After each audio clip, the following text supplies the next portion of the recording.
Olá, nesse vídeo vamos falar sobre como transformar os modelos em código orientado a objetos. Nesses modelos de design que nós fizemos, né, até agora, o diagrama de classes, visão de projetos, diagrama de sequências, tem informações muito importantes que a gente deve seguir na hora de fazer a implementação orientada a objetos. Na verdade, essas informações são tão importantes que existem ferramentas que já pegam essas informações e transformam num esqueleto de código que a gente pode usar. Tá? São as chamadas ferramentas case. E elas têm essa função, muitas delas têm essa função. Então, vamos começar com o nosso modelo principal de design orientado a objetos, que é o diagrama de classes. Tá?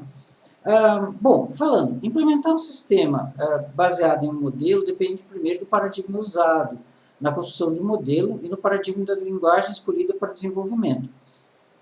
Se eles forem o mesmo paradigma, ou seja, a gente fizer um modelo orientado a objetos e a linguagem de codificação orientada a objetos, tudo fica muito mais fácil, porque normalmente eles combinam de uma maneira muito significativa, facilitando o trabalho do desenvolvedor.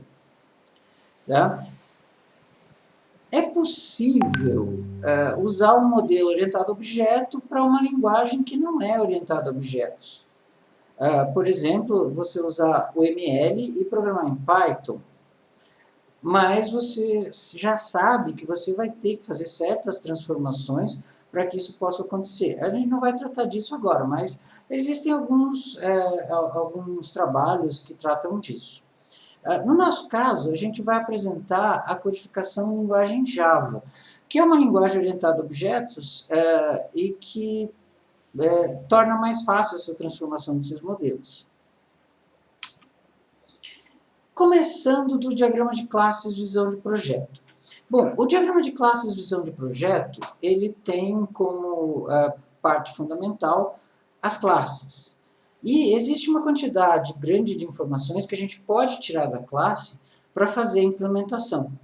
Por exemplo, os atributos de uma classe em UML são mapeados quase diretamente para os atributos de uma classe em Java. Então, aqui, o menuzinho quer dizer private. O tipo string é o mesmo tipo que tem aqui, e o nome do atributo vem aqui. Ou seja, a gente tem que realizar algum tipo de transformação. Só, é bem pouco. O segundo aqui é private descrição do tipo string, então private string descrição. A cerquinha, ou sustenido, sinal de sustenido, quer dizer protected, então fica protected preço do tipo double, ou seja, protected double preço. E a mesma coisa acontece com as operações da classe. Então, aqui o nome, produto, né, class produto, tá? As operações da classe. Então, você tem lá mais, quer dizer, o public, então public set nome, que recebe um nome do tipo string e retorna void. Então, para código em Java, fica public void set nome, recebendo string um nome. Aqui a gente não pôs o código, né, por economia de espaço. Tá? Mesma coisa, public, aqui a gente tem mais, né, public get nome, sem parâmetros, que retorna uma string. Então, public string get nome. Aqui a gente colocou algum tipo de código só para dizer que vai ter alguma coisa. Nesse último caso, a gente tem um método static, que é o getAll. Retorna um vector, tá? Que ele é public. Então, o que a gente está aqui? Static public vector getAll. Ou seja, a gente coloca todas as informações que a gente tem na classe, do diagrama de classes, no código em programação orientada a objetos dessa classe. A Uma das partes mais trabalhosas que tem são as associações, tá? Toda associação num diagrama de classes, ela vai requerer a existência de um atributo. Vocês lembram do nosso último vídeo, quando a gente falou de visibilidade? Então, a visibilidade, do ponto de vista de atributo, ela está associada à existência de uma associação do diagrama de classes. Tá? Então, a gente falou disso, mas a gente não complementou dizendo que a existência de uma associação obriga a existência de um atributo. Ou seja, para essa classe item de venda estar associada à classe venda, eu vou ter que ter um atributo que associa as duas classes que não aparece aqui. Ó. Ele não vai aparecer aqui. Tá? Mas no código vai ser obrigado a aparecer, porque senão o código não vai funcionar do jeito que a gente gostaria. Então, transformando para código, né? Então lá, private date data, private date hora, private date data, private date hora.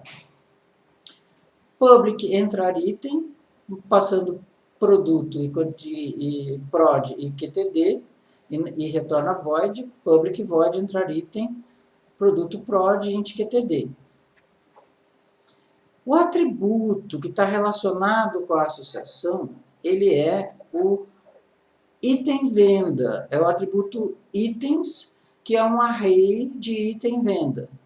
A gente já vai explicar exatamente por que ele é um array, tá? Mas esse atributo itens, ele vai representar essa associação entre venda e item de venda. Tudo bem? Vamos explicar isso de uma maneira um pouco melhor.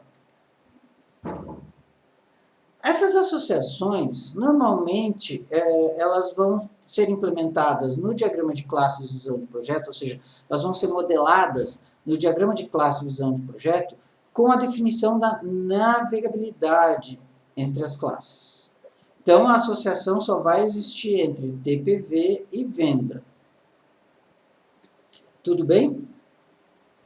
O que acontece? O atributo vai seguir a navegabilidade. Então, como a navegabilidade é de TPV para venda, em TPV vai ter um atributo da classe venda, que vai ser entre aspas, um ponteiro para venda.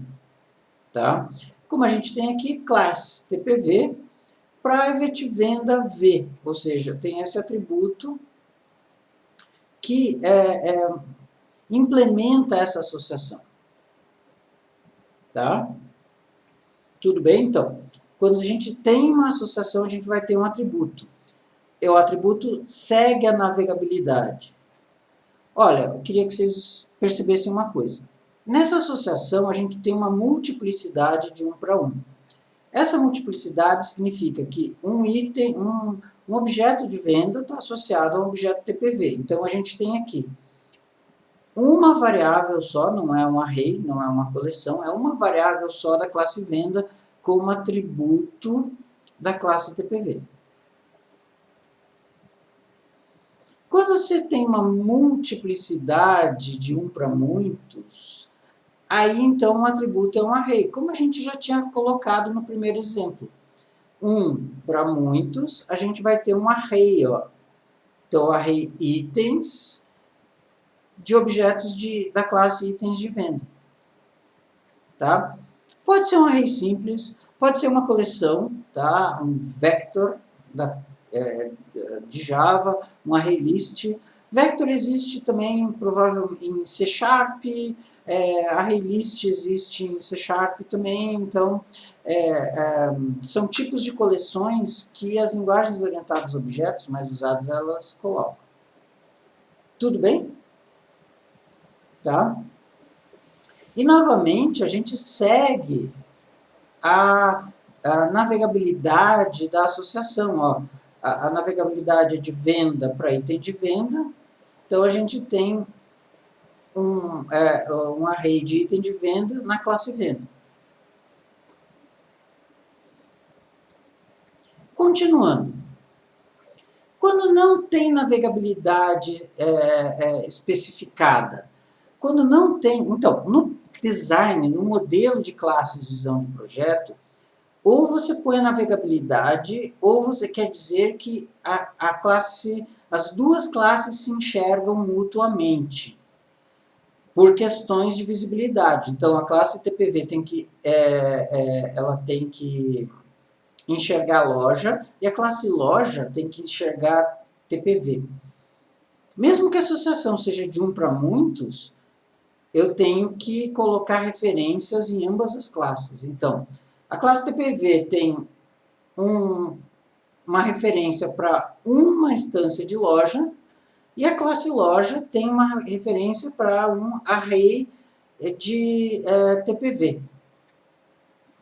Tá? Mas as duas classes vão ter que ter essa referência, porque não foi modelada a navegabilidade. Então, é importante você lembrar de especificar a navegabilidade, porque isso vai facilitar muito na hora da implementação.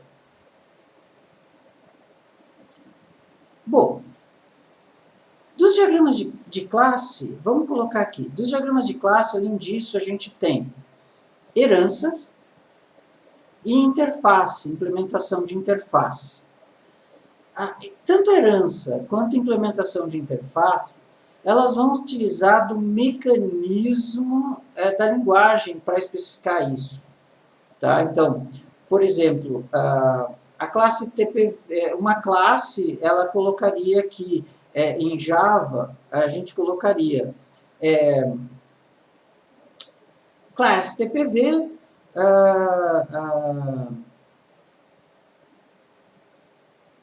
implements uma determinada interface. Tá? Ou então, class TPV extends uma outra classe, ou seja, herda de outra classe. Isso em Java é usando extends para herança, simplesmente colocando isso aqui na classe. E em C++, por exemplo, a sintaxe é um pouco diferente, mas é o mesmo mecanismo. Então, é só você ver na linguagem que você vai usar como que implementa isso, e daí você é capaz de realizar tudo que está no diagrama de classes. Pacotes é a mesma coisa, você cria pacotes na linguagem Java, por exemplo, com uma tranquilidade muito grande. Assim, às vezes até a IDE força você a criar pacotes.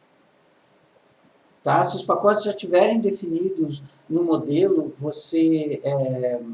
no diagrama de classes, você já vai ter como criar esses pacotes e deixar tudo certinho. Tá? E interfaces é a mesma coisa. Quando você quer implementar uma interface, é a mesma coisa.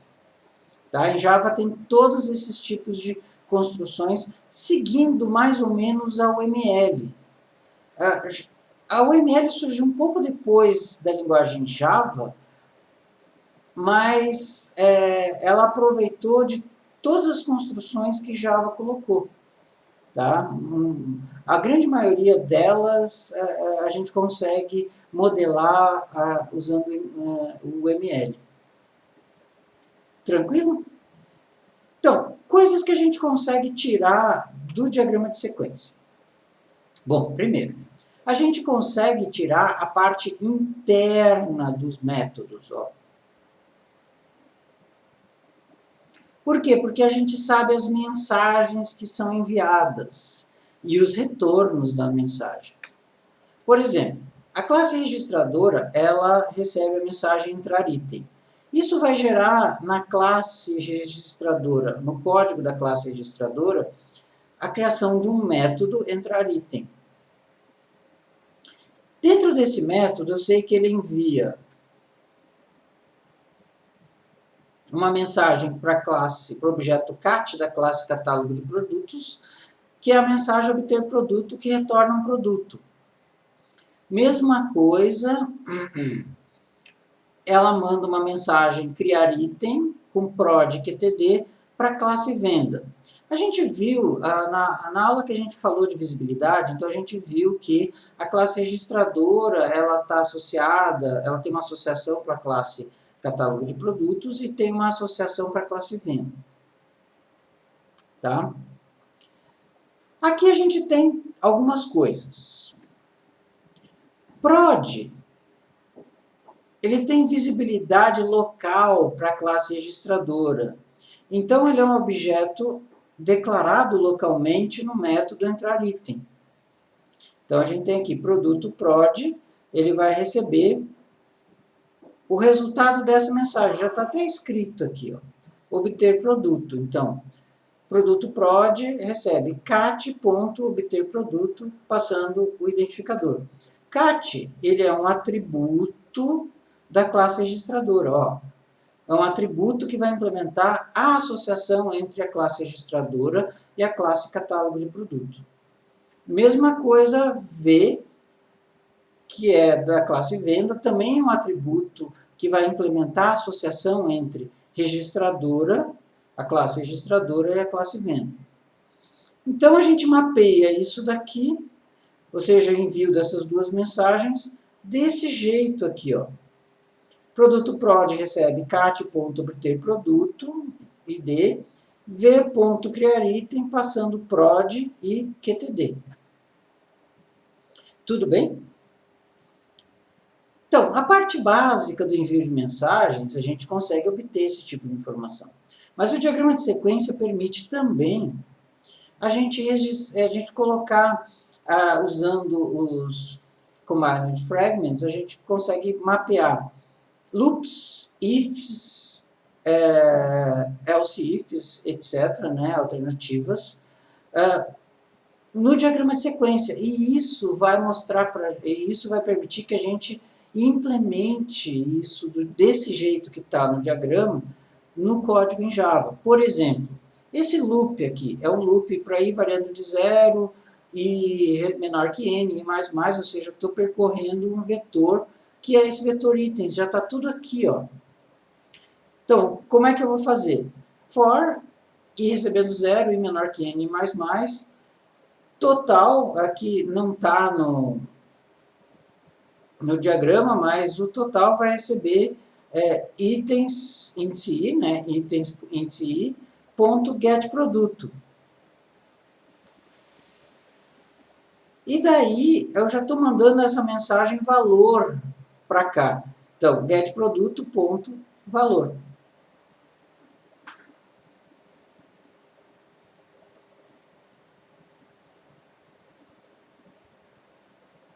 Desculpa, é a mensagem get não é a mensagem get produto, desculpa. Eu coloquei aqui get produto, ponto, valor, mas na verdade é valor total para itens de venda. Mas pode ser implementado desse jeito também. A importante é que você tem aqui o loop, que é representado através de um loop no código em Java. Tranquilo? Falando agora de mapeando classes para modelo relacional, tá? O que a gente pode ter? A gente pode ter as associações mapeadas através do modelo relacional, que é a maneira mais fácil, né? Então, uma associação de 1 para 1, tá?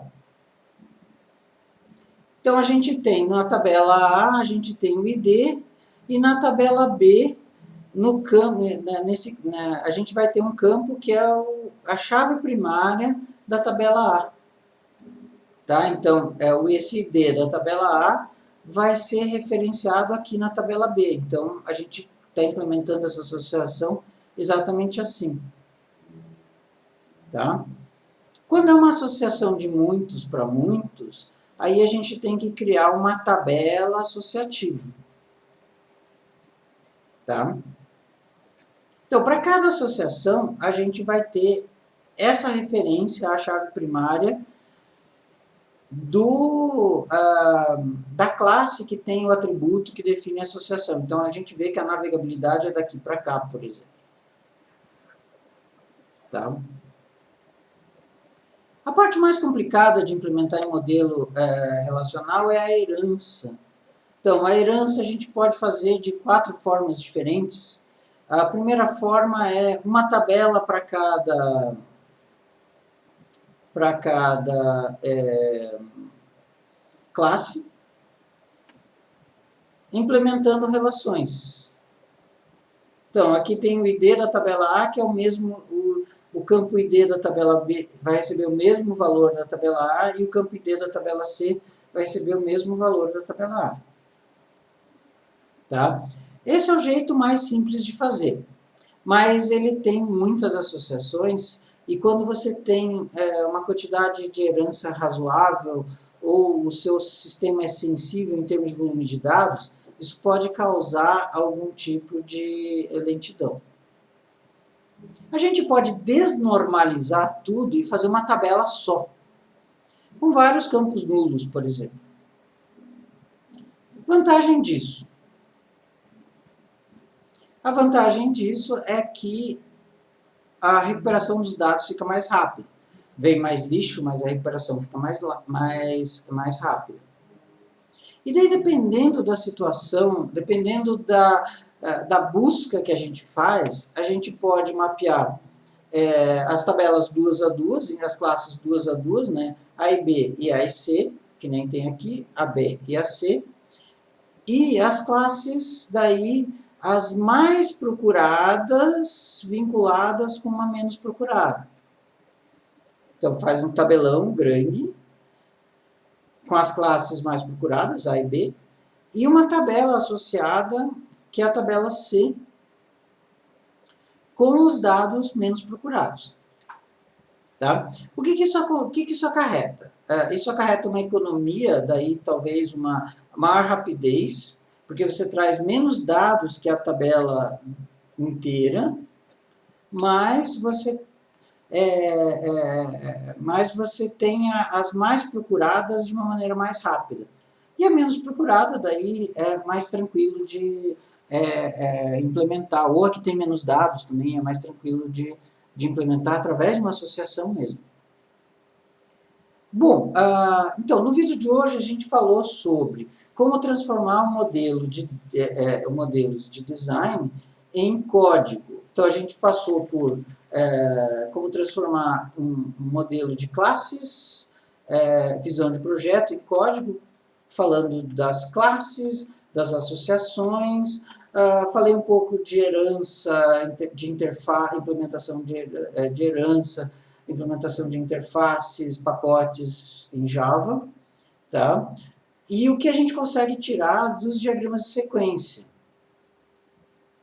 Código que vai ajudar a implementar os métodos, tá? Desse jeito aqui. E, por último, a gente falou de mapeamento para o modelo relacional, tá? Falando de associações e herança, principalmente. Então, espero que vocês tenham aproveitado e até o próximo vídeo. Obrigado.